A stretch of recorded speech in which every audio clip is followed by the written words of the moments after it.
ইচ্ছে করে তোমার মুখটি হৃদয়ে খোদাই করে রাখি।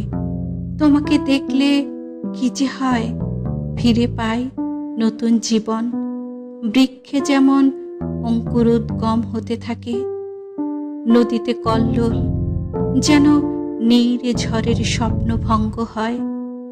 তোমাকে দেখতে পেলে আর কোনো অভাব থাকে না। তাই বলি, আমি শুধু চাই দু চোখ খুলে তোমাকেই দেখতে। দু চোখ খুলেই আমি তোমাকে দেখতে পাবো। তোমার সাথে সবার আগে হবে আমার দৃষ্টি বিনিময়। তোমার উজ্জ্বল চোখ, সুপ্রসন্ন মুখ, সদ্য ফোটা কুসুমের মতো প্রস্ফুটিত হবে আমার সারা দিন অন্তরে। তোমার দু চোখের দিকে চেয়ে আমি দেখব দু চোখ ভরে